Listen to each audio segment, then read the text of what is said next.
I hope my slides are visible and I'm audible. Chinmoda? Yes. Okay. So today we will be discussing these conditions. Okay, we will be discussing about the extensor tendinopathy, flexor tendinopathy, carpal tunnel syndrome, de Quervain's disease, and trigger finger. So 3 from the wrist and hand and 2 from the elbow. Okay. So before we go into the anatomy, just have a quick revision of what exactly are the bony landmarks when we are just looking at the elbow joint, right? So if this is the distal end of the humerus, which articulates with the upper end of the radius and the coronoid process of the ulna. So what usually happens is you have 2 fossas here. This is your radial fossa. That is your coronoid fossa. Now, this projection is important for us because we will be looking for the common flexor tendon origin, and we should know what is medial epicondyle. So what is medial epicondyle? It's a projection from the distal end of the humerus, right? And you have the same thing on the lateral side that becomes the lateral epicondyle. Now, when you look at the upper surface of the ulna, you have this pointed thing. This is your coronoid process, and the rounded one is your radial head. Okay. Now, if you see this, I should say the upper end of the ulna again, and it's a C-shaped structure, right? We are going to call it as trochlear notch because this is the one which will be articulating with the trochlea of the humerus, right? Now you have the head of the radius, which articulates with the capitulum of the humerus. Now, if you look here, there is again a bony thing, I should say, an elevation from this bone, and this is your sublime tubercle. So the gist of this slide is for today's class, right? All these things usually we teach in the advanced course. But for our course, what is required is to understand the medial epicondyle, right? That is the first thing. Second thing is this trochlea, right? That is also a part of the distal articulating end of the humerus. Then you need to understand this portion, that is the coronoid process of the ulna, okay? And when you go to the lateral side, you need to understand what is this rounded one, that is the capitulum, and this is the radial head, because when we will be looking at the common extensor tendon, you need to identify the capitulum and the radial head as well. So now this joint is covered by the synovial membrane from the anterior and the posterior aspect, which is then further covered by the fibrous capsule from the anterior and the posterior aspect. So coming to the topic of our interest today is the common flexor tendon. So flexor tendon is on the medial side. So this is your medial epicondyle, right? And there are 5 tendons which take its origin from this tendinous portion, which is there on the medial epicondyle, right? So this is pronator teres, right? Then you have your flexor carpi radialis, then is your palmaris longus, and then you have your flexor carpi ulnaris, and beneath that is your flexor digitorum superficialis. Okay, it has got 2 heads. One is the trochleo-ulnar head and other one is the radial head. So this head, as you can see, it's take its origin from the medial epicondyle. So in the medial epicondyle, there is a tendinous portion through which you have the origin of all these muscles. There are 5 muscles. Okay, if you want to remember, it's fine. If not, it is not required for the basic course, but still you should know. Then it is pronator teres, your flexor carpi radialis, your palmaris longus, flexor carpi ulnaris, and beneath that, you're going to have your flexor digitorum superficialis.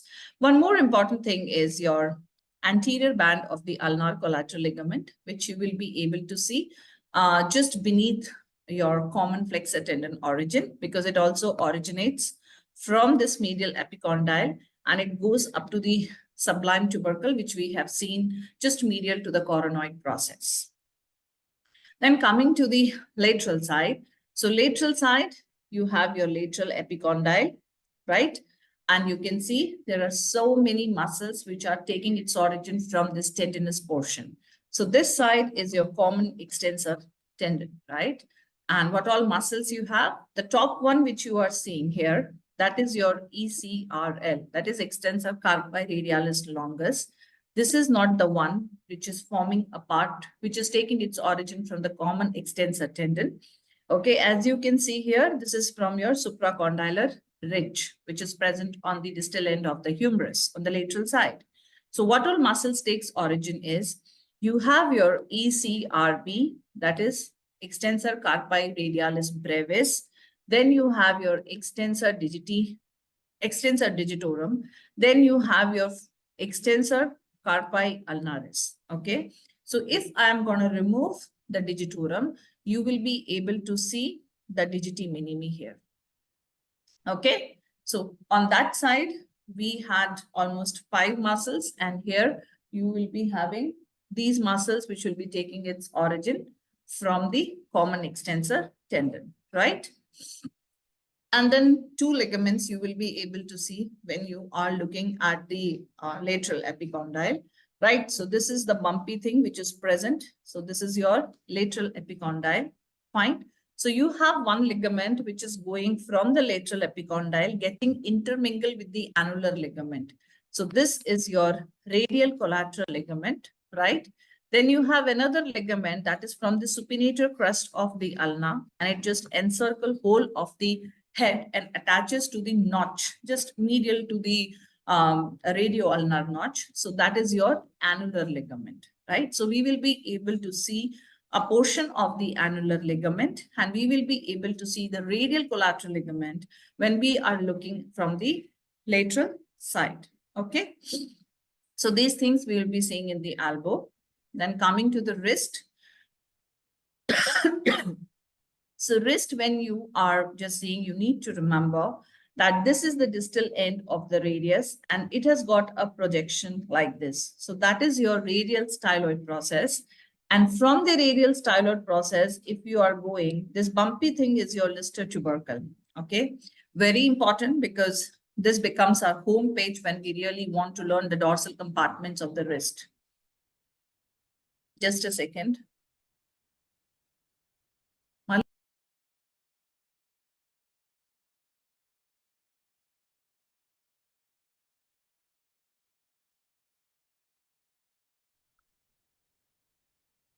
Okay, so this is that Lister tubercle and it is very important. So when I scan wrist, I do not say the lateral and the medial side. I always go for the radial and the ulnar side because that is going to give you a 3D picture what exactly we are looking at. Fine. Then you will see here that this radius is articulating with these 2 bones. That is your scaphoid, lunate, and the triquetrum. Okay. Now this pisiform which is there, you will not be able to see from the dorsal aspect, right? This you will be able to see when you are scanning from the palmar aspect. So today we will be seeing the first compartment only, not even the second, but I'll just show you. So first compartment, that will be the dorsal view. So you need to remember the Lister tubercle. You need to remember the, I should say the radial styloid process. The other bone which you should know is the scaphoid. Why? Which I'll be telling you when we are scanning. Okay, fine.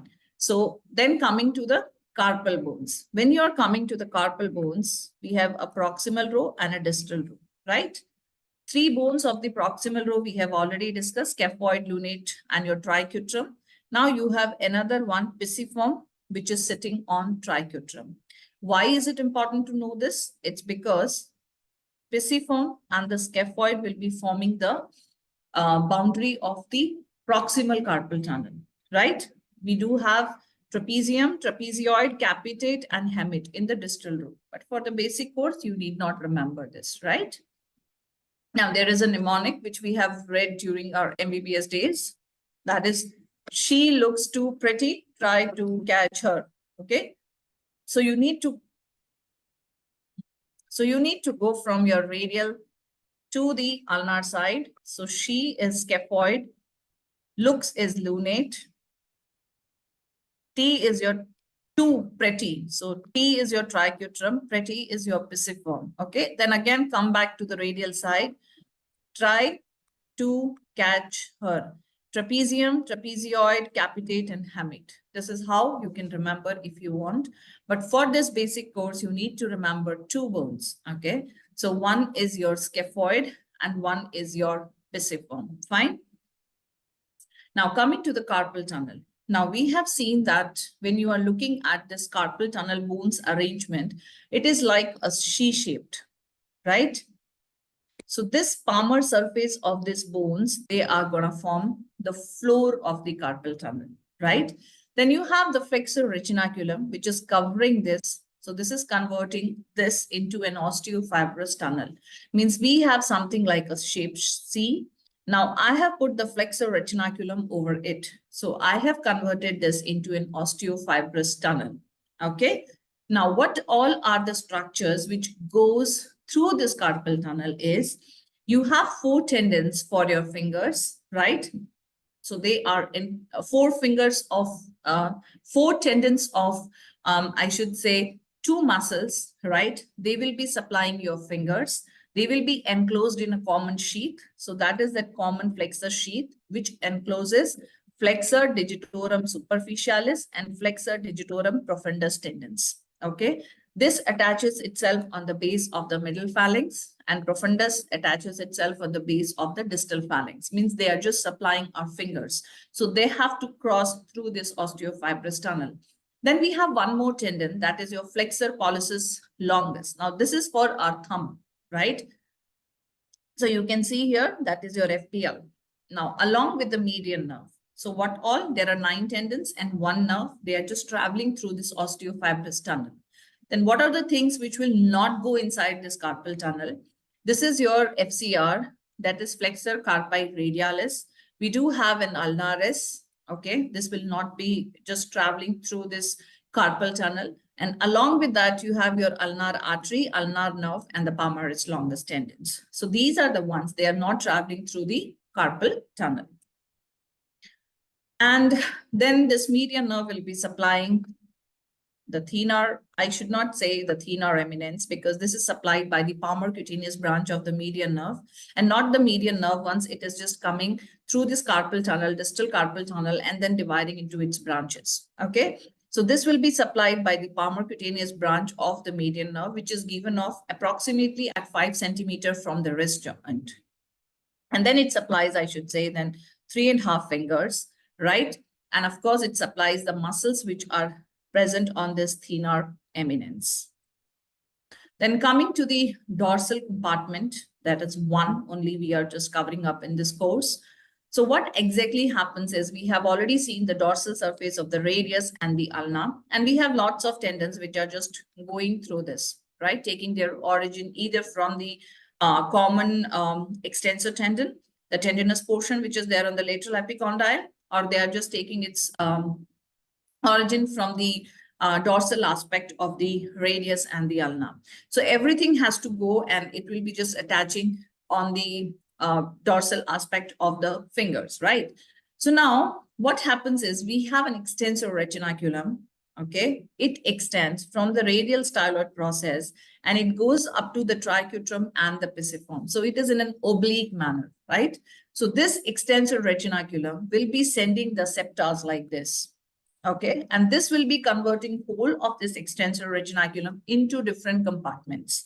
Why is it important to have this, the compartment process? Why God has created this compartment process inside our body is because so that there is like some tendons in each compartment, right? So that there is no bowing of the tendons, right? When I'm extending my fingers, means there is something which is holding them there, right? So in this manner, if you see, then this is the Lister tubercle, which I have already told you that Lister tubercle is very important for us. Okay, so if you go to the radial side and the ulnar side, because of all those fibrous septars, there are 6 compartments. Okay, but we'll be talking only about the compartment 1. So if this is the Lister tubercle, and if this is your ulnar side, and this is your radial side, right? So Lister tubercle there'll be a tendon which will be lying adjacent to the listed tubercle on the ulnar side. So this is going to be your extensor pollicis longus. Now, if I move from this listed tubercle towards the radial side, I will be encountering the compartment second first, and then I'll be going to the first compartment. Okay. So second compartment tendon are extensor carpi radialis longus and brevis. And if I go to the first compartment, there are two tendons, abductor pollicis longus and extensor pollicis brevis.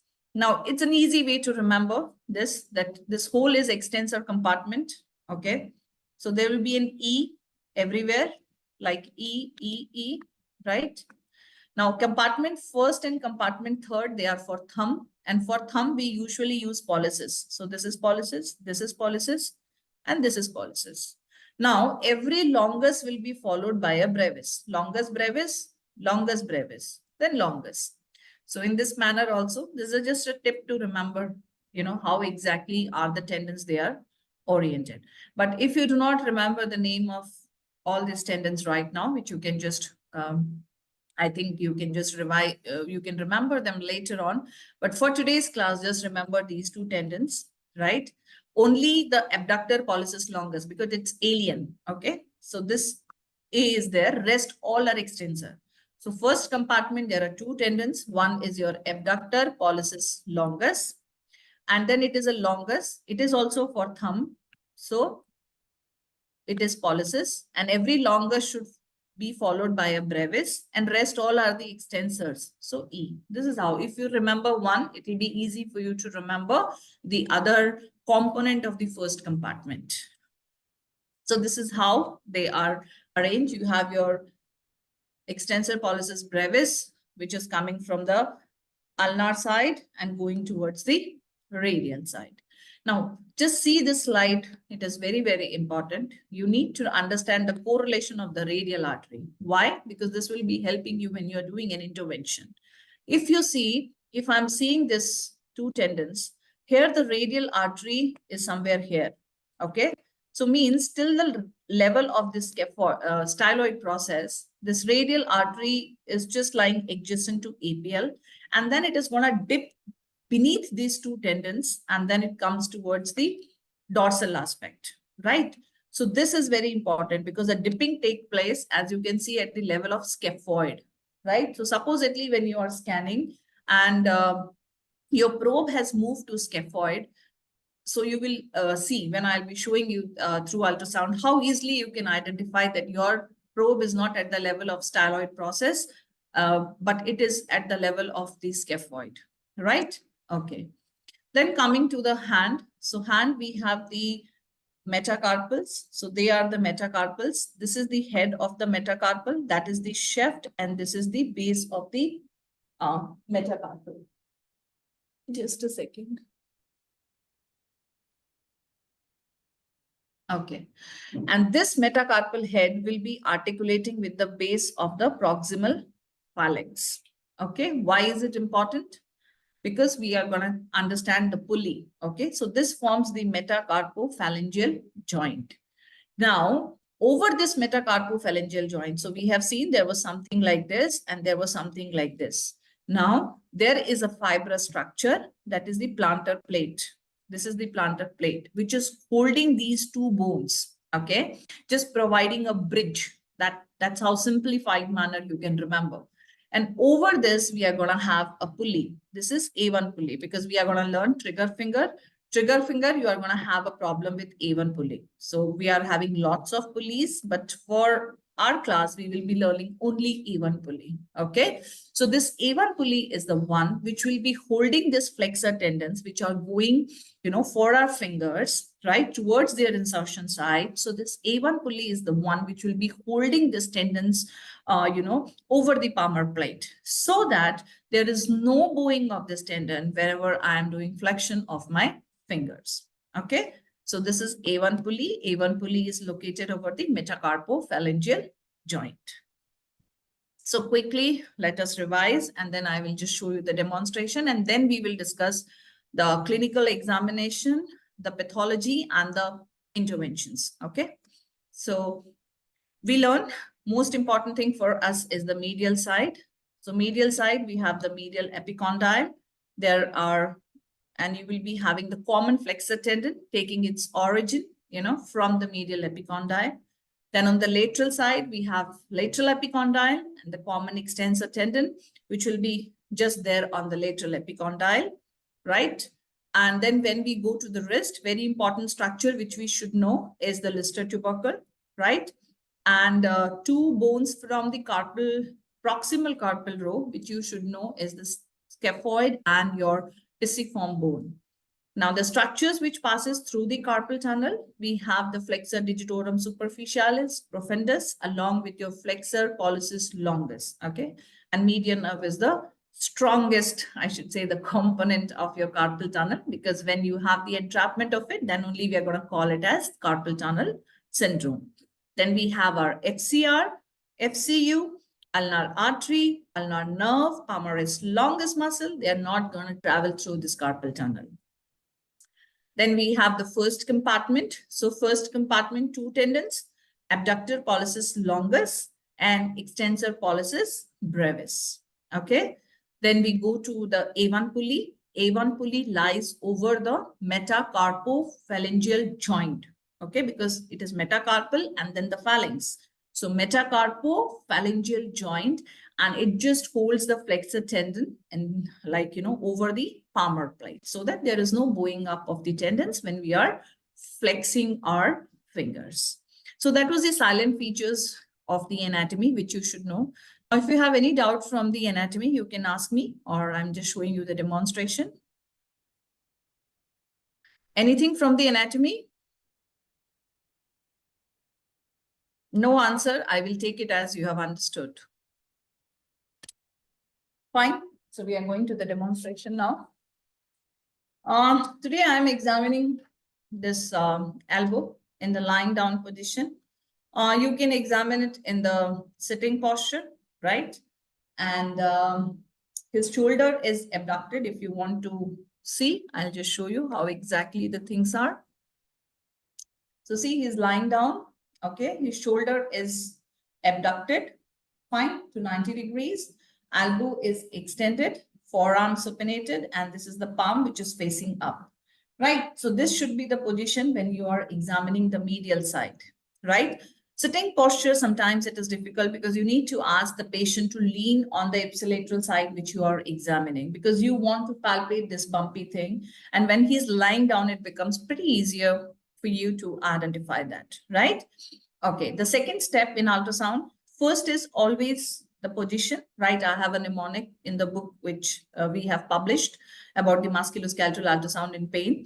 So there I have given a mnemonic to remember this, that once you see your volunteer or your patient when you are just scanning, always remember it with a mnemonic POMP, okay? So that is the position of your patient, operator, and the machine. That has to be superbly superb. Otherwise, what will happen if your ergonomics are not proper? You might be ending up in some kind of neck pain. If your machine is not in front of your eyes, every time you will be just turning your head, to look for the images. So never do that. Whenever you are examining, make your patient comfortable, make yourself comfortable. Okay, that is equally important, right? And the machine should always be in front of your eyes, right? You should not be looking here and there in order to look for the images. It is mandatory, okay? And these are the recommendations. Fine. Second thing comes with the probe. I hope you have learned in your basic class.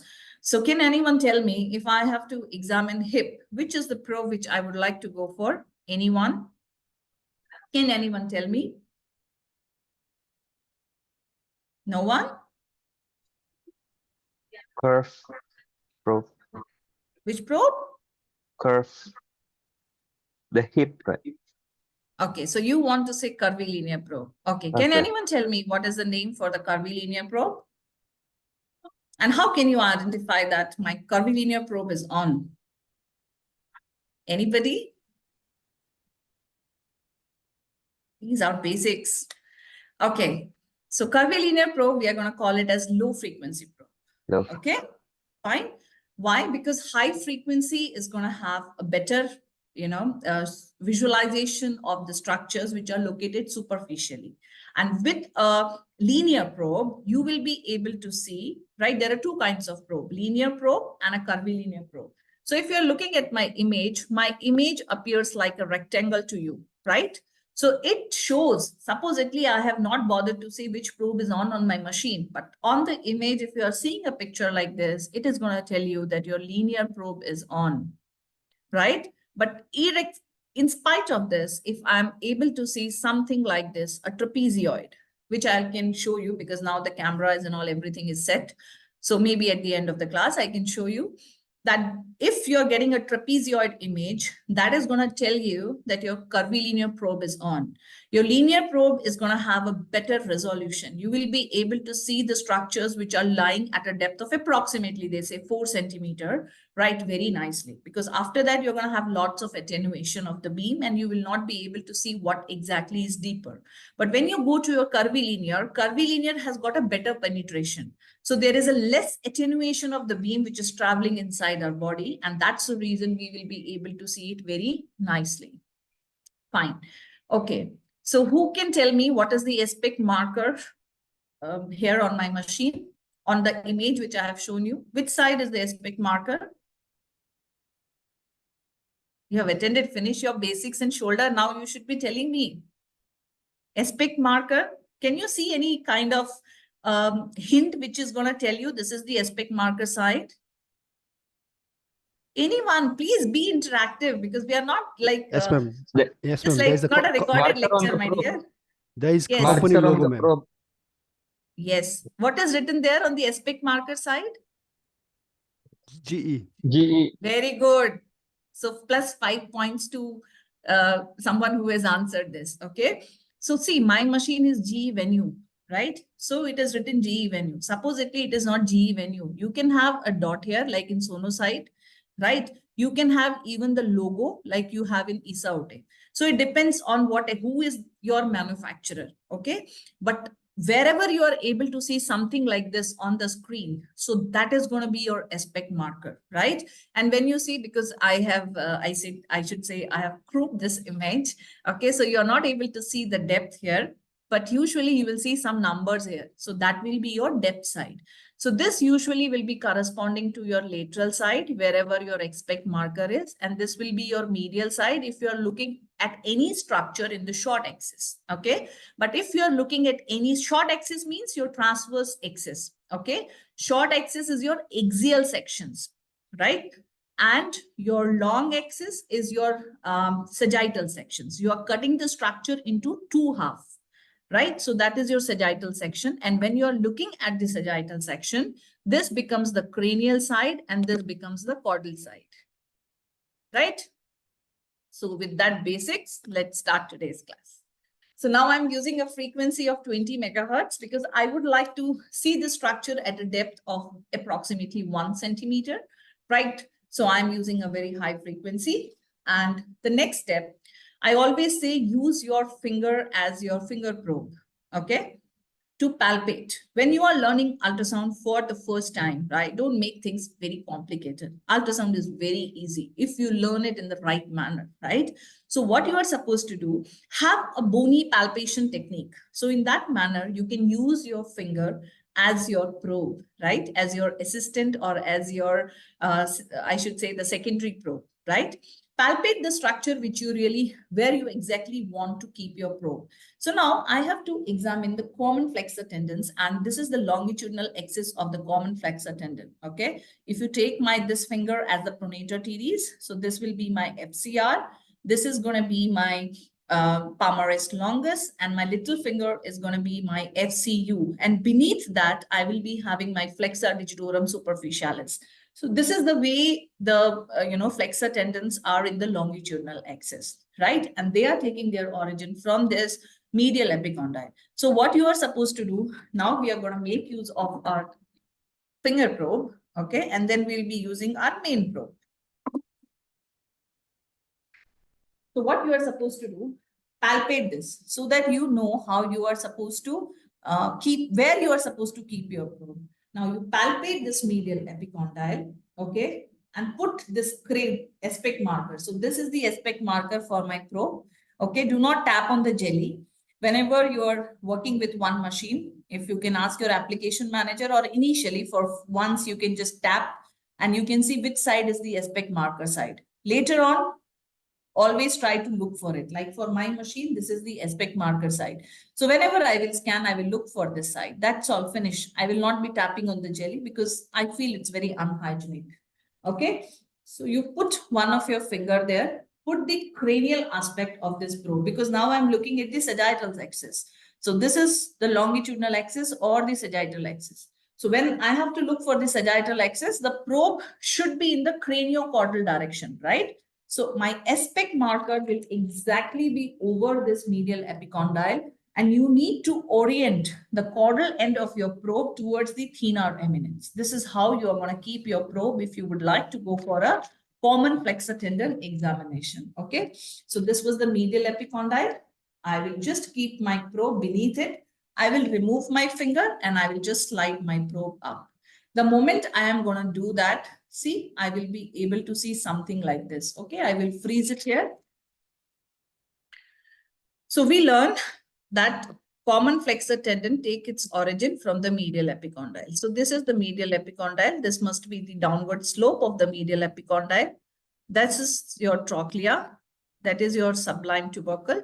This is your joint. We are not bothered about this because we are much more bothered about this tendinous portion which we are looking at, right? So this is your common flexor tendon origin, right? How we have done? Simplified manner. We have palpated the medial epicondyle, right? We have put the cranial end. So this becomes the cranial side and this is the caudal side. So what we have done, we have palpated the medial epicondyle. We just kept one finger there, right? And we have kept the cranial end beneath our finger, okay? And we have removed our finger and the caudal end was exactly lying in line with the thenar eminence. If you will do it like this in one go, you will be able to see the common flexor tendon. So that is how you identify the common flexor tendon. Is that clear to you, all of you? Because I'll be changing the position now. Common flexor tendon is clear? Yes. Okay, fine. So now we'll be going to the common. So now we'll be going to the common extensor tendon. Now our position will change. Okay. So what we need to do is we will flex the. Now the same position, shoulder was abducted. Now I am flexing the elbow. Okay. And now this forearm is pronated, right? For common flexor tendon, because he's in the lying down position, which you have already seen. So for that, the shoulder was abducted, elbow extended, forearm supinated, palm facing up.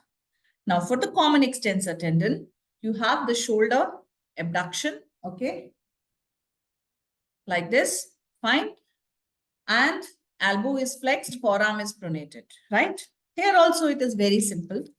You palpate the lateral epicondyle, keep one finger there, put your probe in the craniocaudal manner, and remove your finger, slide your probe up. That's all you have to do. So let's see if we can see that. Lateral epicondyle, I have palpated. Fine. With one finger. Cranial end of my probe will be lying adjacent to my finger, like this. I will remove my finger, slide my probe up. Okay.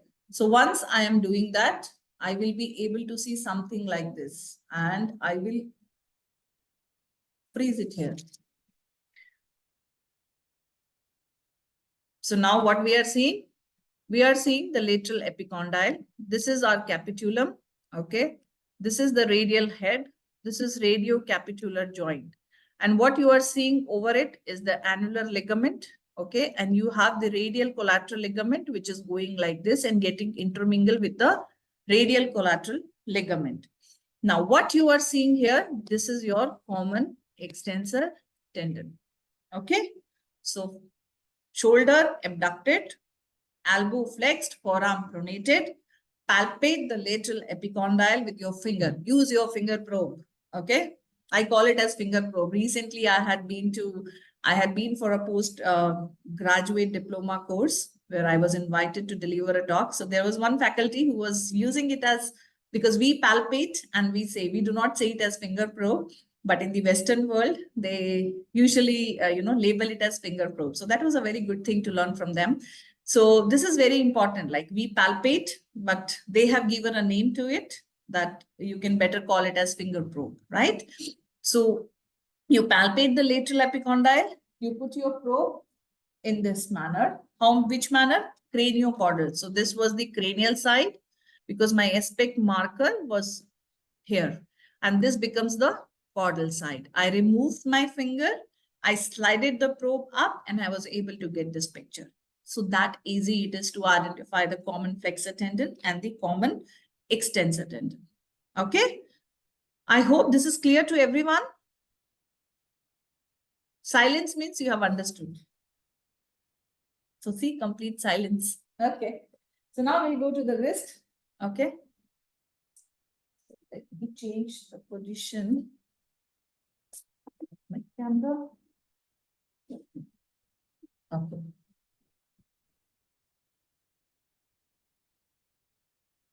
So first we will be learning the first compartment. So I will be teaching you 2 ways to identify the first compartment. So again, first important thing is to position. How exactly is the position of the patient, right? So he is again lying down. We have not made him sit, right? Shoulder is abducted, elbow is extended, forearm is pronated, and now palm is resting on this pillow, right? What you are supposed to do, again, use your finger probe. So you are going to palpate, I'll teach you another very easy manner. So if you see this is thumb, I do either thumb side or the radial side. I'm not going to call it as lateral and medial, right? So you palpate the radius. Once you keep on coming, you look at my finger very carefully, okay? So what is happening? There is a dip now, okay? This was the bone as if I was somewhere on the top and suddenly I have come down. So there is a dip. Means this portion, right, is my radial styloid process, right? So from this radial styloid process, if I'm going to go towards the ulnar side, all of you can palpate on yourself so that you are very much confident where exactly is the listed tubercle, right? So from this from this radial styloid process, you keep on moving, and this bumpy thing is going to be your listed tubercle. Now, if you know this listed tubercle, what did we learn? If this is the listed tubercle, then the tendon, which is, here, right? It should be your extensor pollicis longus. And if this is your listed tubercle, there will be second compartment first and then the first compartment, right? So from the listed tubercle, if I'm moving towards the thumb side, I should be seeing the second compartment and then I should be seeing the first compartment, right? Or I can identify the first compartment directly with the forearm in the mid-prone position, right? By palpating the radial styloid process, which is this. Okay, you palpate and then you come down.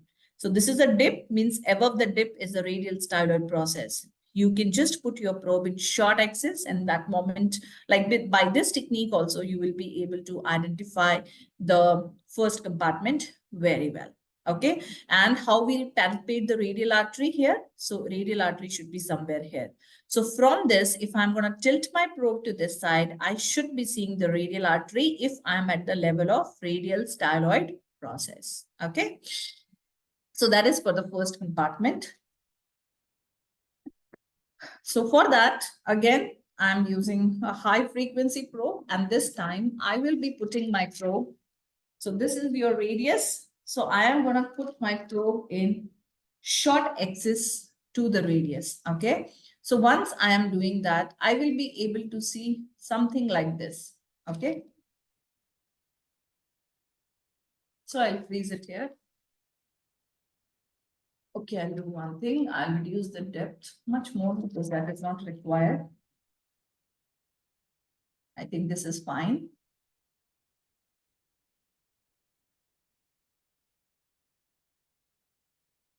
So always remember, this is your listed tubercle. Okay. Now this listed tubercle is the one which is separating the compartment 3 from the compartment 2. So this is third compartment and this is second compartment. So third compartment, what was the tendon? It is extensor pollicis longus. This is extensor carpi radialis brevis. This is extensor carpi radialis longus. Okay. So this was the dorsal surface of the radius. And we also know by palpation that there'll be a bumpy thing. So see this bumpy thing. Okay.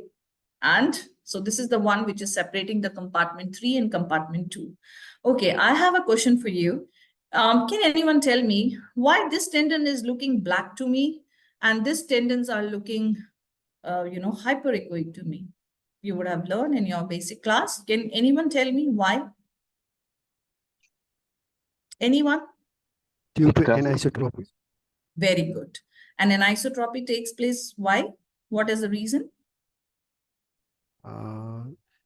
Try. When the reflected beams, they are not reaching to the receiver, then we get Okay. anisotropy. Anything else you want to add on in this sentence of yours? Anything, any peculiar word which we say? Anything? Anybody else? Anything? He has said it correctly, but he has missed one thing. And that is the gist of the story. Okay. Whenever you want to get a good reflection, okay, the beam of your ultrasound probe should be perpendicular to the structure of your interest. Okay. If your beam is not perpendicular to the structure of your interest, right, you're going to end up in something called as refraction. Okay. And you will not be able to see that structure nicely.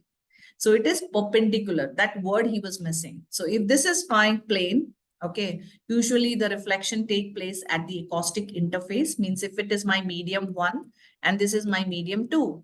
If my beam is coming from the transducer, okay, so in order to get transmitted, like just a second.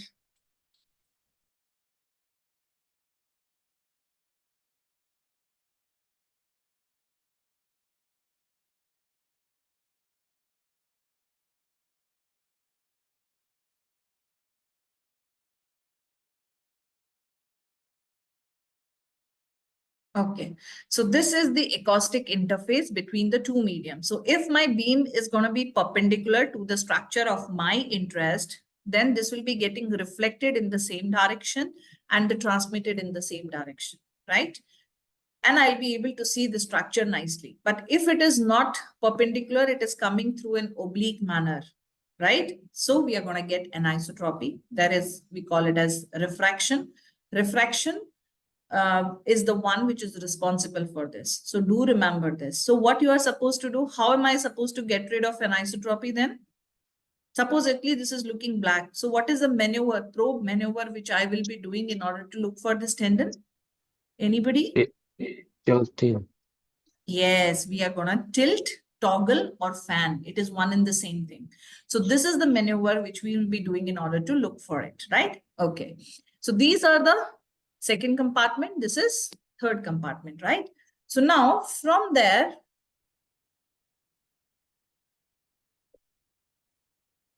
okay. So we were here at the Lister tubercle.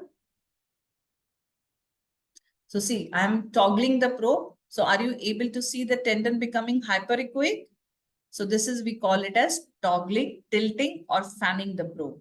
And this means that your footprint of the probe needs to be fixed to the patient. You're not supposed to remove the footprint of the probe from that structure. Okay. So now we are moving to the second compartment. So this is your second compartment. Now I can just slide my probe like this and I will be just reaching to the first compartment tendon, or the better is whenever from the second compartment, you are just moving towards the first compartment, it's always better if you, like, you are here at the second compartment, right? So at the same time, you can do two things together. You can just put your forearm in the mid-prone position and you will be able to see the tendons of the first compartment, right? One here and one here. So this is your APL, which is on the radial side, right? And this will be this is your APL, and this is your extensor pollicis brevis. Now we learned one thing, that if we are going to tilt our probe footprint, we should be able to see the radial artery, right? Fine, true. So we are at the first compartment only, right? But now you see the difference. If like I'm moving from this position and I'm just going down. So what are you seeing? You are seeing two tendons and they are sitting exactly over a bone. Okay. By the moment, if I am sliding my probe down,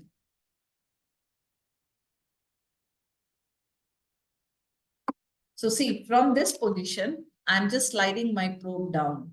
I'm sliding my probe down. Okay. Now you are seeing that one artery has come. Okay. In between these two tendons. So we have reached to the level of scaphoid artery and the first tendon. So the take home message is, if you are over the radial styloid process, the picture will be one tendon here, one tendon here, and this star is your artery.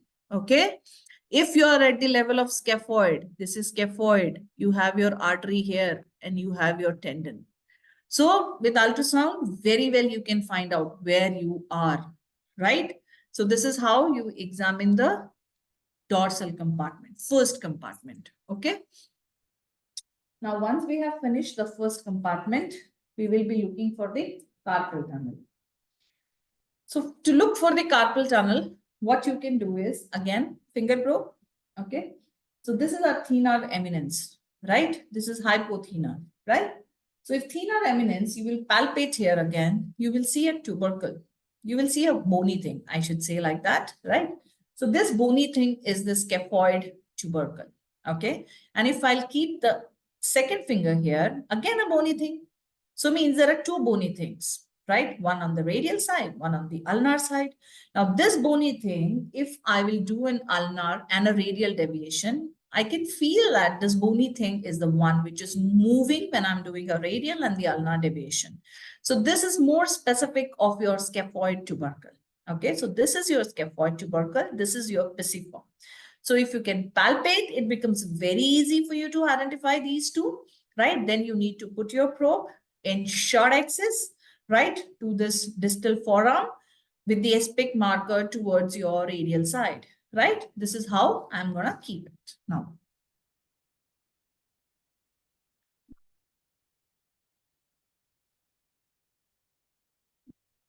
So let me increase the depth to 2 centimeter. I think this will do. So we palpated and I will directly keep my probe there. Okay. So see, we are able to see, I will increase the gain a bit, right? So we will learn things in this image and then I will show you all the structures one by one. Okay. So see, you will be able to see everything if I will toggle my probe. So that is one thing. Don't get scared that we are not seeing anything.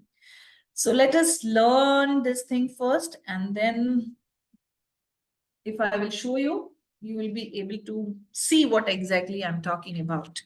So I palpated the scaphoid tubercle. I palpated the pisiform. So bones in short axis, they will be having an inverted U-shaped structure. Bone in short, what is the ecotexture of bone? They are going to have an hyperechoic cortex casting an acoustic shadow. Okay, it is the periosteum which you are able to see as white. Rest, bone, there is nothing to get transmitted. Nothing, no transmitted beam is left. Everything has got back from reflected back to the transducer, and that's the reason you are not able to see anything, right? So this is your scaphoid tubercle, and this one which you are seeing is your pisiform. Fine.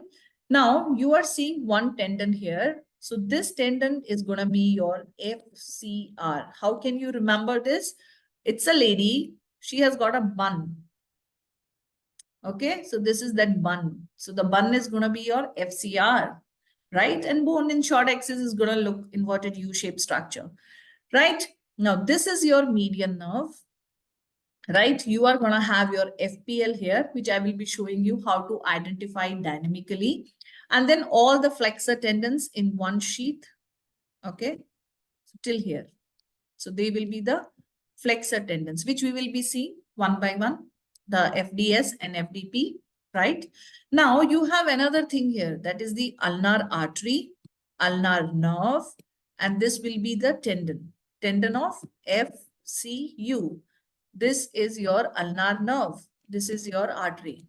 So there is again a mnemonic. I love teaching ultrasound with mnemonics, okay, because it becomes easy for us to remember. Otherwise, there are so many things to learn in MSK. So what we can do, we can take the A of the artery. We will keep the UN just like that. And we'll take the T of the tendon. Which tendon? FCU. So what is the mnemonic it has become? It is aunt, right? Everybody can remember now. So it is artery, nerve, and then the tendon. If I'm seeing the arrangement from the radial to the ulnar side, right? And on the top, we are going to have the flexor retinaculum, which I will be showing you, right? So let's see one by one, whatever we have learned.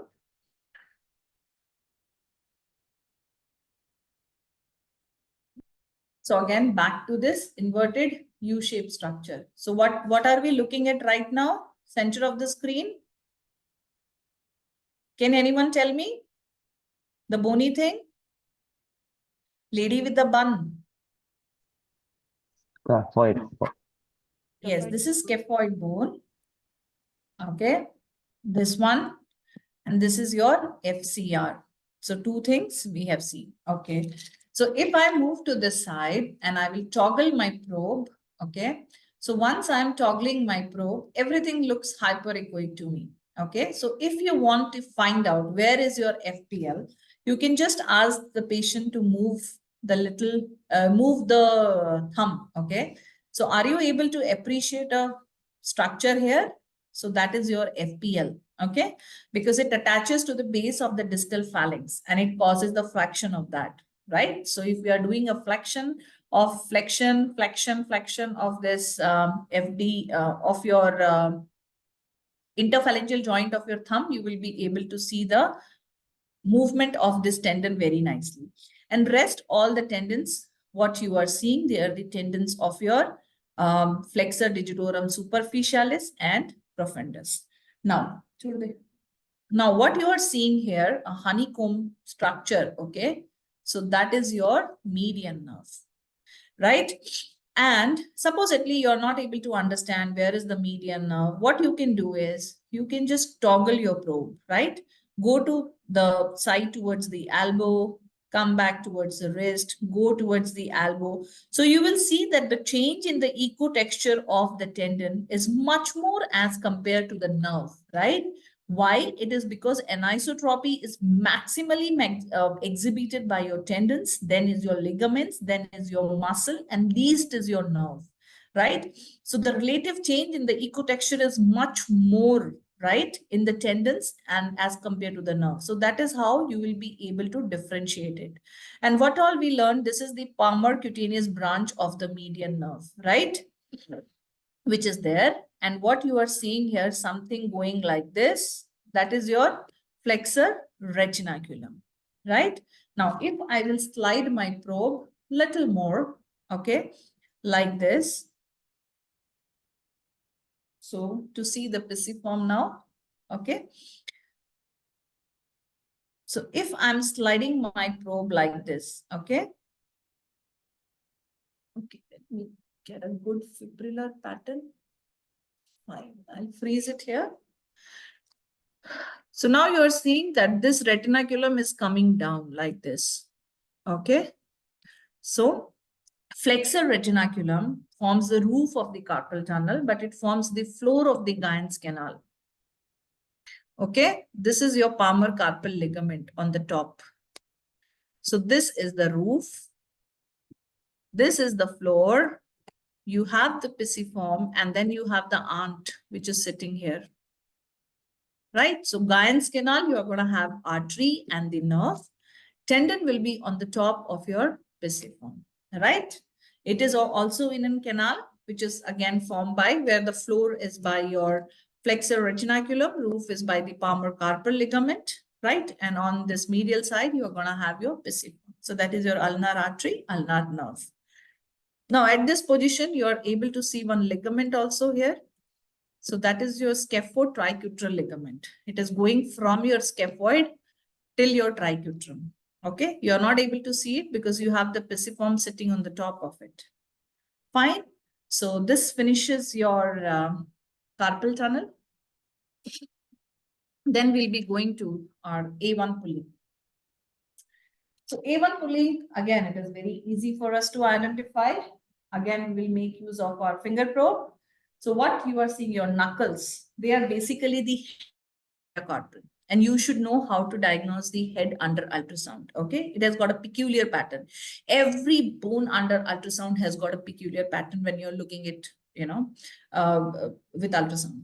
So what you can do is, so I'm taking the little finger, I'm putting again my probe in the craniocaudal direction. Okay. So craniocaudal direction, if I'm looking, I'll be able to see something like this. So let me have a little bit jelly.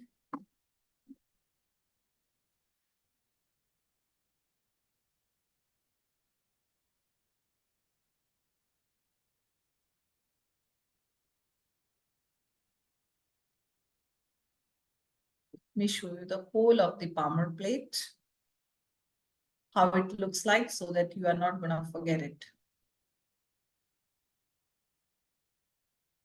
Okay, this is a good picture. So what I have done, because I know the eco texture of the head, right? So you can palpate it with one finger on this side and you can just align your probe, right? So if this is your knuckle, so approximately the center of the probe has to be somewhere here, right? Fine. On this crease which you are seeing here, okay? Your distal crease which you are seeing, this one, the rounded one, you can just keep the center of your probe there. So what you are saying, this head has got a peculiar pattern. This you should always remember, okay? This is the head of your, now this is the base of your proximal phalanx, right? We have seen that the palmar plate is the one which will be just bridging these two. On the top, we are going to have the flexor tendons. So this is your proximal. This is your, sorry, my pen is not working. Okay, proximal phalanx, right? And these are my tendons, which are going. Now, until unless pulley is enlarged, you will not be able to see it. Okay, I can show you in the pathology picture how exactly it will look like when it is enlarged. So you will be able to see, an enlarged thing somewhere here if there is an enlargement of this pulley, right? And of course, you can correlate with the patient symptoms. That also we'll be learning. But for the time being, try to just remember this picture that our probe was in the craniocaudal direction, right? So craniocaudal means it should be the metacarpal, which should come. Then it should be the proximal phalanx. To be very specific, which portion of the metacarpal? Yes, it is the head of the metacarpal, right? And here you can see even the cartilage, okay, which is there on the head. That is always there for the metacarpal head. And you will be able to see it more if you flex your metacarpophalangeal joint, right? So this is the head. This is the proximal phalanx. These are the tendons. That is the palmar plate. And this is the site you're going to look for the A1 pulley. So this is what we have seen in the longitudinal axis. And there is a way to look for it in the short axis also. So again, when you are learning ultrasound for the first time, you're finding it difficult, your probe slips down very well when you are seeing the short or the long axis. What you can do is, this probe will be having a line here. See this. This is going to tell you where exactly is the center of the probe, right? You need not try to just, measure where is the center. You can always look for this line. So this is going to tell you the center of the probe. So what you need to do, you keep one of your finger there, right? So that is the center, and you can just rotate your probe, come back to the same point, right? So we were here, right? So let me show you the palmar plate. Okay, this is better. I will show you here on this. So what we are seeing this is the head, this is the cartilage, That is the palmar plate. They are the tendons which we are looking. And this is the annular pulley. Okay. Now on its sides, it looks hypoechoic to you. It is not because there is a pathology. It is because of anisotropy. So the pulley is like this, right? So if the pulley is like this, I'm looking at the, I should say the longitudinal axis of the pulley, right? The longitudinal axis, these sides are just slanting. So my beam is not perpendicular to them. That's the reason they are looking hypoechoic to me. Fine. And how can you remember? This is again a lady, right? So this will be the face and this will be the mouth of this lady. So this is the annular pulley. Do remember? So this is your tendons, that is your palmar plate. And then this lady is a little bit sad. See, the moment I said sad, it is not working. Okay. And this will be the head. Okay. So if we are sad, we make our face like this. So this is how you can remember it. Okay. So this is pulley in the short axis. So that finishes your demonstration. If you have any question, you can ask me or I will show you the pathology and the interventions. Any questions? Okay, no questions.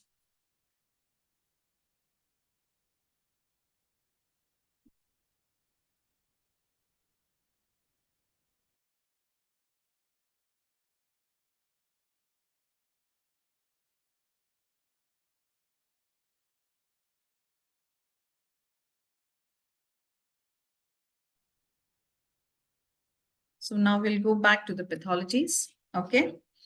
So common flexor tendon. Initially, the name golfer's elbow was given to it, but they thought, okay, it is not only common in the people who play golf, but yes, you can see it in plumber, carpenters, people who are playing other sports as well. So then they shifted this terminology to medial epicondylitis. They said, okay, it is just the inflammation of that medial epicondyle which is happening, but the histological studies have failed to prove it, failed to show any kind of inflammatory cells in the affected tendon tissue which they examined. So later on, it was concluded that it is a degenerative conditions of the tendon, and they have given the name as common flexor tendinopathy or epicondylgia. So do not call it as golfer's elbow, medial epicondylitis. You should be writing in your prescription as common flexor tendinopathy or epicondylgia. Then how are you gonna, these patients, how are they gonna present to you? So they will be having this pain, which will be there over the, my pen is not working. I don't know my pen.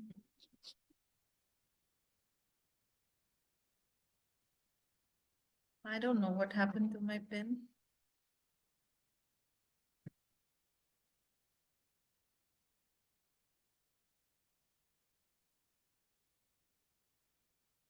Okay, I'll draw it with my hand. I don't know, pen is not working. So they will be coming to you with a pain which will be there over the medial epicondyle. Some will always be saying that it might be radiating to their, I should say the ventral aspect of their forearm, and grasping something is going to be very painful. How are you going to test it? Arm by the side of the body, catch hold of the elbow, support it with one hand. And then as you can see here, you just do a flexion, ask the patient to flex the wrist with a little bit of ulnar deviation and ask them to flex it against the resistance which you will be applying. Because what they are the common flexor tendon. So what should be their function? Flexion of the wrist. So what you should be testing? Flexion against resistance. Okay. So this is what you should be doing, and it should always be reproducing the pain which they are going through. Differentials you should never forget. So it could be an ulnar collateral ligament instability, could be a pronator teres syndrome, which is the entrapment of the median nerve between the two heads of the pronator teres, or it can be a cubital tunnel, which is the entrapment of the ulnar, right? So these are the differential diagnosis for the common flexor tendinopathy. Then mostly it is the USG, which is both diagnostic and therapeutic once you have done the clinical examination. Radiography plays a role if the patient has sustained any kind of trauma. And how are you going to look at the common flexor tendon? So this is a mild tendinopathy. Okay, you can see the hypoechoic area here. So who can tell me what are the features of tendinosis? Because you have seen the shoulder. Anybody who can tell me how can I differentiate between tenosynovitis and tendinosis? Anyone? No? Oh, today nobody wants to say anything. You don't want to interact. You just want me to record. Then I can record a lecture and give it to you. There is no need for this interaction. Classes are for us to interact, okay? Because we have so many YouTube channels where you can see a recorded version of any lecture. It's a class. You should be interactive. Nothing. Okay. So tendinosis is a chronic condition, okay? And tenosynovitis is an acute condition. Fibers are going to be intact in case of tenosynovitis. And there is... So, and when you go to the tendinosis, the fibers, they are no longer hyperechoic and fibrillar. They will be looking hypoechoic to you. And there is an increase in the size of the tendon, right? And if you put the color Doppler will be taking up. Okay, so that is how you will be able to diagnose the tendinosis.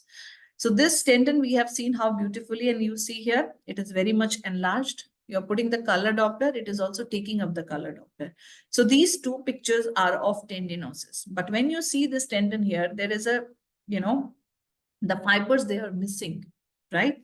So missing fibers means there is a partial tear. These are the conditions which we can treat. We cannot treat the complete tear condition. Do remember that. We need to send it to our friends only. And what are the treatments which we can do if we happen to see something like that? We can do a percutaneous needle tenotomy. That is, if this is the tendon area, you can put your needle here, you can go back. Put your needle here, go back. This is percutaneous tenotomy. So what is happening is, when the tendon is subjected to some degenerated process, means the tendon is just constantly having a wear and tear, tendon is trying to heal itself, okay, but the body fails to heal the tendon, right? And the process keeps on going. So what exactly you are doing is, by passing the needle, you are disrupting the degenerated process which was going on. You are encouraging the bleeding in that place. There'll be a migration of the inflammatory cells, and ultimately there'll be a deposition of collagen. So what is tendon made up of? Tendon is made up of collagen fibers. Right? There was a problem in the collagen fibers. Initially, they will become VV. Then, there'll be an angiofibroblastic metaplasia, which will be taking place. Then you are going to have tear, and then you are going to have a complete tear. That means you'll be having a partial tear followed by a complete tear. So these are the stages the tendon will be going, right? So basically, if you are in the stage of tendinosis or you are in a stage of partial tear, I will not recommend this technique. Only in tendinosis you do this, because in the partial tear, if you are going to do the percutaneous needle tenotomy, you might be converting the partial tear into a complete one. So it's better you do it in the tendinosis stage itself. Then ultimately what will happen because of this, you will be having the deposition of collagen and the tendon is going to heal. Now, what all you can inject? One is PRP, right? Which is the I should say the bread and butter of every pain physician. Secondly, if you do not have an SS to PRP, you can go for dextrose. But when you are going for dextrose, always remember you are going to go for a percentage which is greater than 10%. Because if it is more than 10%, you will be having the water which will be coming out of the cell, right? This will be causing the apoptosis of the cell, and go back to our MBBS days. When you are having apoptosis, you are having a local inflammatory cascade, and this also ultimately will be depositing the collagen. And this is what exactly we are looking for, right? So if you do not have an SS to PRP, you can use 12.5% to 15% of dextrose, okay? It has got various other, characteristics as well. And same is the case with the tennis elbow. You're not going to call it as tennis elbow because you see it only 5% of the people. You are not going to call it as epicondylitis. You're going to call it as lateral epicondylosis, epicondylgia, or common extensor tendinopathy. This is what I was telling you, okay? This is your healthy tendon. This is basically, they say the tenosynovitis stage. This is your tendinosis stage. That is your partial tear, and this is your complete tear. Okay, and these patients will be coming to you with the pain over the lateral epicondyle. Here again, how are you going to test it? Arm by the side of the body, elbow is flexed, okay, with a little bit of radial deviation of the wrist, and ask them to extend the wrist against the resistance applied by you. Okay, and this will be causing a pain somewhere here. What are the differential diagnoses? One is your radial tunnel syndrome, radiocapitular joint arthritis. You can have a distal biceps tendinopathy, and you can have a lateral ulnar collateral ligament complex instability. Then again here, USG is diagnostic. If you do not have an access to ultrasound, you can very well go for MRI as well. And this is how the tendon in the tendinosis stage will be looking to you. This is the partial tear stage, and this is the color Doppler, which I have shown here. Then how are you going to go for the intervention? So whenever you want to go for an intervention of the lateral, the common extensor tendon, make the patient lie down in the supine posture, arm by the side, elbow flexed, and make this palm rest on the ipsilateral thigh. Okay, so this portion is now there for you. You can sit on the side, keep your machine here, and then you can just come from the distal to the proximal side. Okay, this is the zoomed version of that. Coming to the first compartment. So you see this first compartment, two tendons lying in the same compartment only in 60% of the individuals. In rest of the individuals, okay, you will see that there is a septum which is separating these two. So I have a USG picture. I will be showing you that.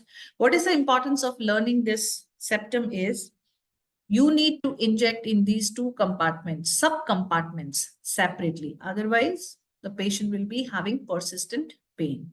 Now, what exactly happens if you are doing a constant, the movement, repetitive movements of your abduction and the extension? This causes the trauma at your radial styloid process level. This results in thickening of your extensor retinaculum. And we had this extensor retinaculum and two tendons. So if this extensor retinaculum is going to thicken, they are going to be more compressed. So this is going to result in their impingement. This is also a degenerative one, okay, not an inflammatory condition anymore. And that's the reason we are not going to call it as de Quervain's tenosynovitis. We are going to call it as de Quervain's disease. So the patient who are constantly involved in your abduction and extension, like a lady who has delivered recently, piano players, okay, they are at risk of developing this disease. Patient will be having a pain over the radial styloid process, and you do the Finkelstein test, that will be positive. What is this test? You just catch hold of this forearm with one hand, okay? Ask the patient to, so if this is your thumb, ask the patient to touch the thumb. Make the thumb touch the base of your little finger, make a fist, and then do an ulnar, deviation. So this will be stretching these tendons, and this will be causing the pain. Like the patient will be complaining of pain, or the same pain which he was feeling will get aggravated. So that is suggestive of your de Quervain's. What are the differentials? So differential will be proximal intersection syndrome. You can have an arthritis of your carpometacarpal joint, or you can have an entrapment of the superficial radial nerve. So these are the three differential diagnoses for your de Quervain's disease. Now, when you are looking at the ultrasound, right, you will see more compactness of this tendon, and you can see the thickening of this extensor retinaculum. Okay, so this is pathological. If you put the color Doppler, it will be taking up. What else you can see? What I was telling you. So see, this is the septum, which is here in between these two. You can have even the accessory tendons also. So if they are not causing any problem, right? So do not try to just do an intervention because he is having accessory tendons. No, like for an appendix or for a six finger, we are not going to do an intervention for the patient until and unless it is pathological, it is causing some kind of pain to the patient. Always go for a conservative treatment.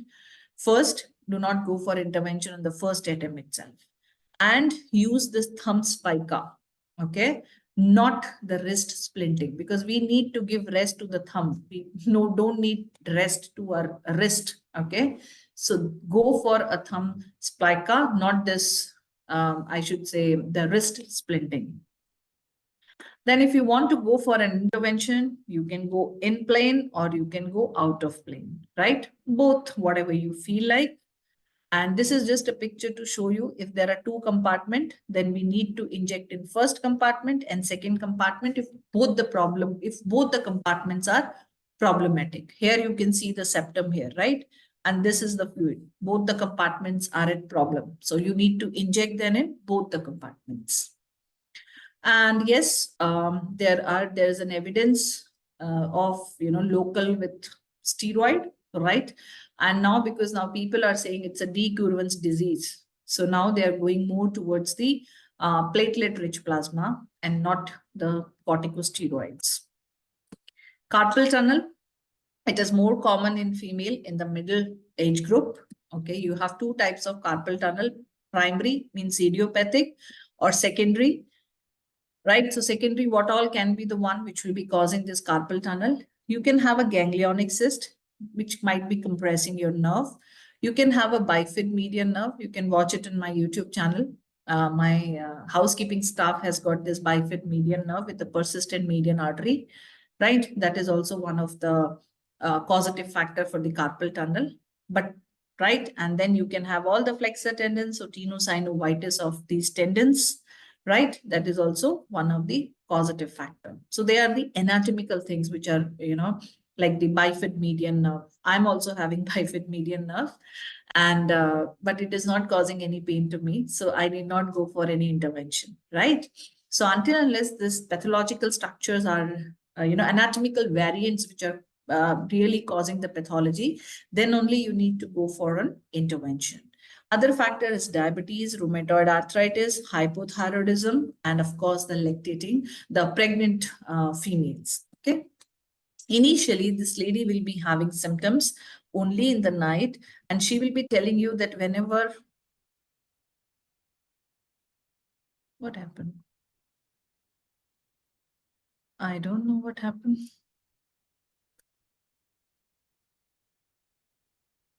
Give me a second. I don't know how come my PPT got closed. Just 1 minute.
Okay, so we were here.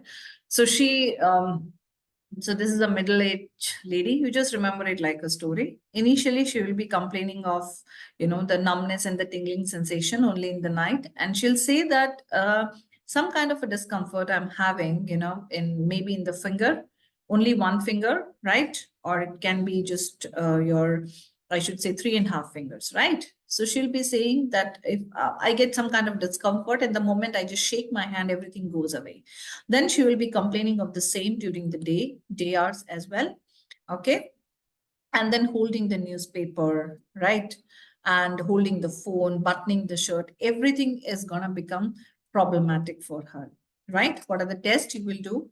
This is good for Indians to remember. This is Namaste, or this is a reverse Fallon. Namaste is not there, okay? I'm just making you understand. So this is a reverse Fallon test. Here we are stretching the median nerve, and the Fallon test is we are just compressing it. So both of them, they should be, producing pain to the patient. Then this is a very, you can take a screenshot when you're going through the recordings, right? So what is a like clinical way of clinical way of differentiating between mild, moderate, and severe. So if it is mild and moderate, this patient will be having only numbness and tingling, okay? And if it is moderate and severe, only during the night.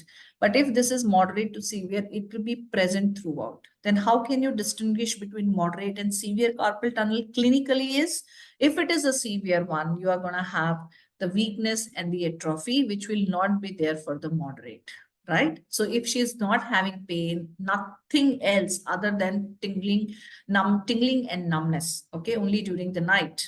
Occasionally, she can't have it during the day, but if she is having only this during the night, it is mild.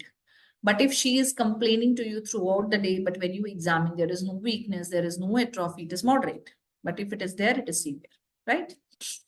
So history is very much diagnostic. If you do not have an SS, to ultrasound, you can order an MRI, and NCV is, of course, diagnostic.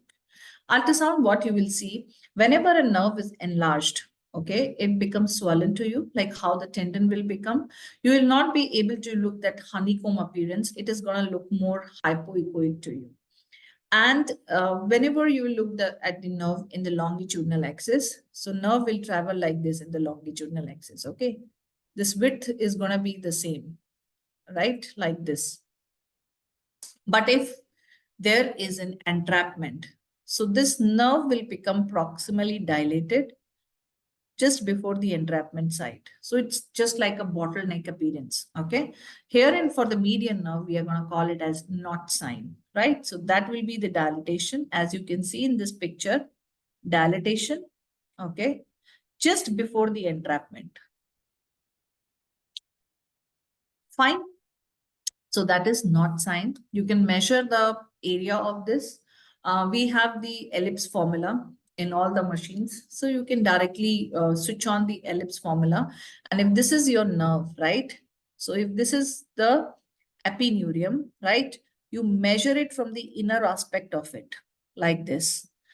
If then automatically the area will come, or if you do not have, don't know how to use the ellipse formula, you can just measure it from this till here. So this becomes the transverse diameter. You measure from here till here. It becomes the AP diameter.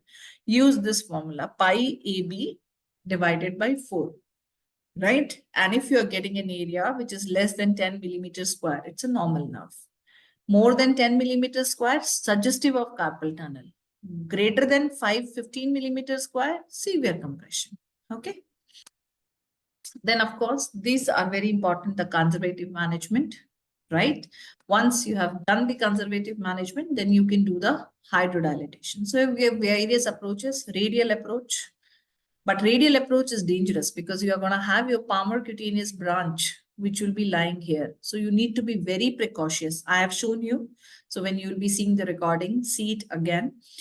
There is a typical site for it. If this is your FCR, that is your flexor retinaculum and median nerve. So this will be here. So supposedly you are coming and you're like, how he's coming, right? But the palmar cutaneous branch is little more up. So if you're coming supposedly like this, so what will happen? You are damaging the palmar cutaneous branch of the median nerve, and then you're doing an intervention, right? So what will happen? This patient post injection will be complaining of loss of sensation over the thenar eminence. So that will be problematic for you, that you have done an intervention and there are no sensation, he's able to feel. So better is to come from the ulnar side. Okay, and you can also do it in the longitudinal axis as well.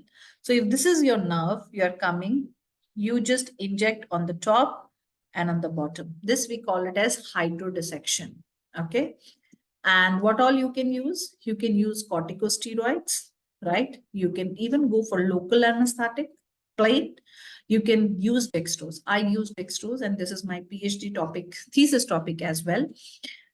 Not for the carpal tunnel, but for the interfacial hydrodissection. So this 5% dextrose, okay? Now what percentage we are using? We are using 5%. 5% dextrose will have a different action as compared to 10%, which we have learned. So this 5% will be causing the inhibition of your TRPV1 receptors, right? They are the capsaicin receptor. Fine. So they will be preventing your peripheral nociception. Dextrose is a normal constituent of your body. So it is not going to cause any harm. And like steroid, you cannot inject more than 2 ml because it will stay in that carpal tunnel for a longer time.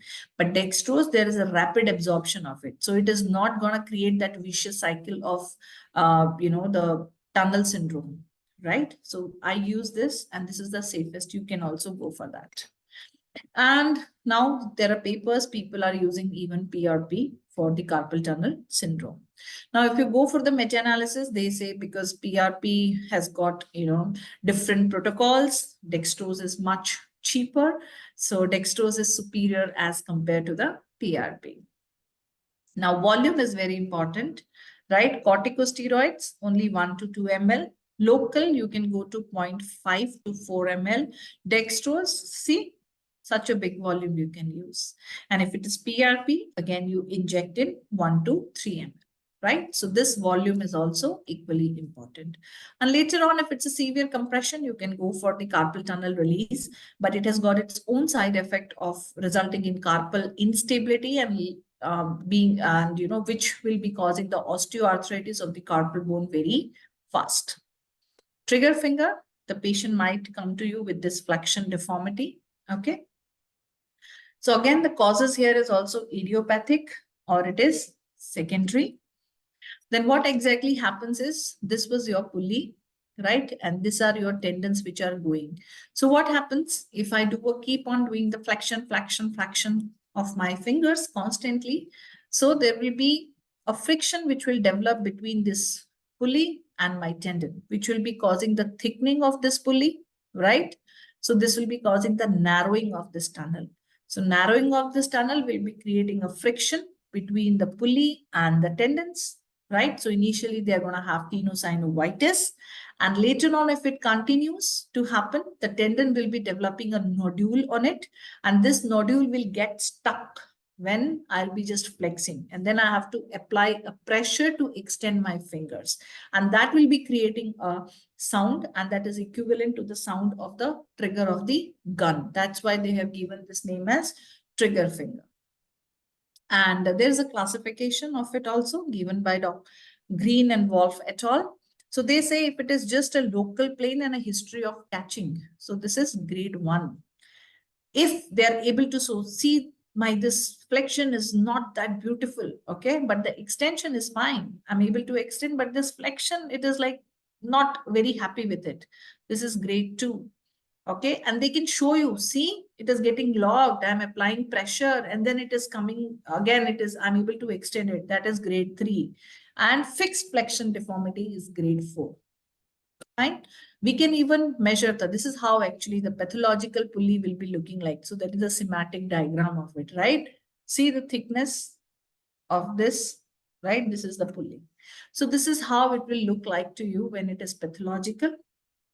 Fine. And you can just do the intervention of this in the long axis or again in the short axis.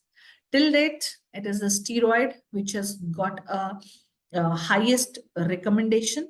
Okay, but still people are now going towards the platelet-rich plasma, and they are just telling that it is also equally good because this is also a kind of a degenerative phenomena which is taking place. So initially for every condition, it is always the conservative treatment which is required. And if conservative is not at all healing the patient pain, then you need to go for an intervention. Especially for trigger finger, go for corticosteroid, right, rather than PRP because it has got a better evidence. So that finishes your topic for today. And I think I'm on time. Okay, now if you have any question, you can ask me. Any question?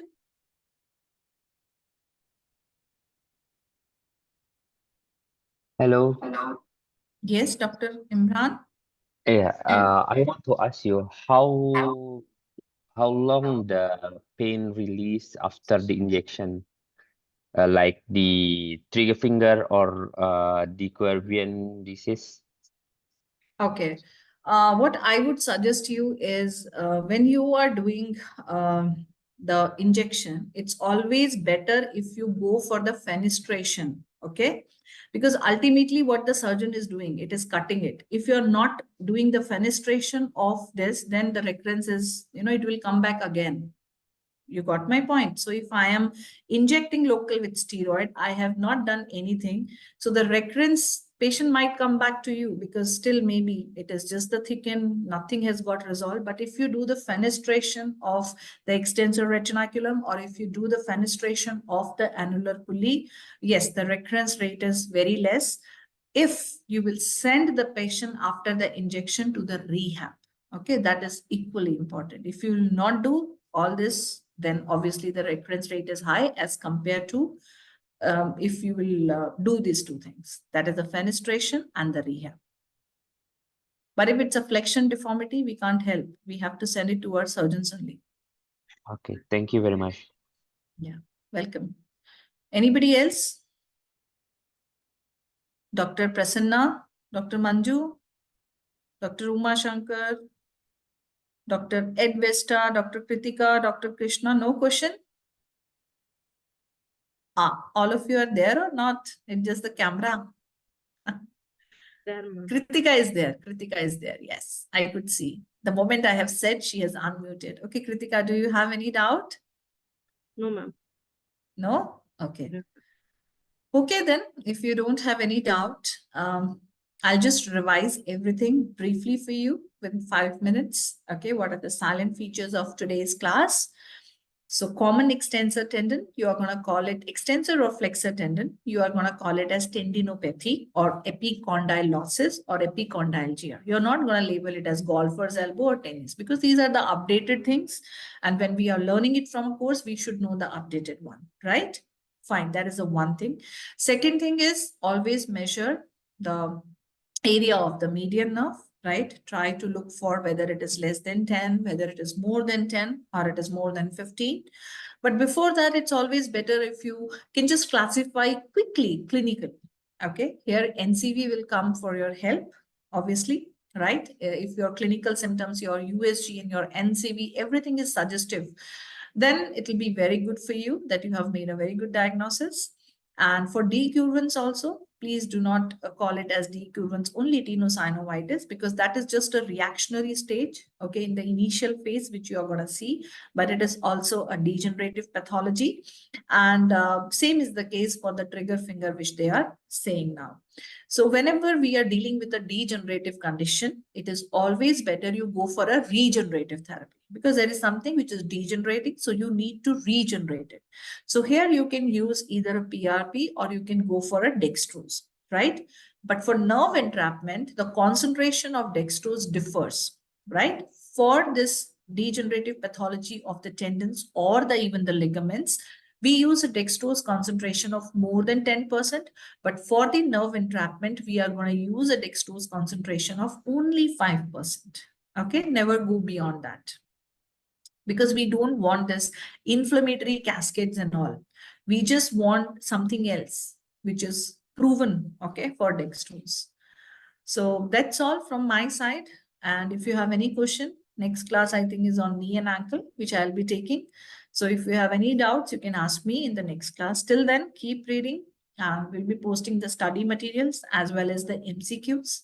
So you can just go through and you can learn much more and keep on just listening to the recording. Practicing with the probe is very much important. Okay.